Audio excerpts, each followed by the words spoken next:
या सगळ्या आपत्तीमध्ये आम्ही सगळे तुमच्या बरोबर आहोत. सांगली कोल्हापूरला परिस्थिती आहे आमच्या भागामध्ये आणि म्हणून आज आम्ही तुमच्या बरोबर आहे.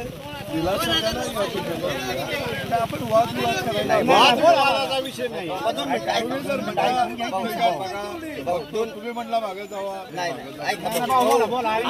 ऐकून घ्या माझ्याविषयी का बोलतो आम्ही तुम्हाला. तुम्ही ज्या वेळेस खासदारकीला उभा राहिला होता त्यावेळेस आम्ही 25,000चा निधी देऊन ऐकून घ्या आता माझं. आम्ही 25,000 निधी देऊन तुमच्या गळ्यात 5-5 हजाराच्या लोकांनी माळा घातल्या. ह्या गावानं तुमच्यावर प्रेम केलं, तुम्हाला या गावानं लीड दिला. त्यानंतर तुम्ही आजपर्यंत आमच्या गावाला आलं नाही ह्याचं उत्तर द्या. हे आमचं म्हणणं आहे. आमचं ही म्हणणं आहे, बाकी आमचं काहीच म्हणणं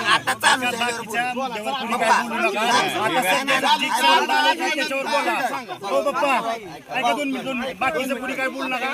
आताच्या सध्याच्या मुद्द्यावर बोला फक्त.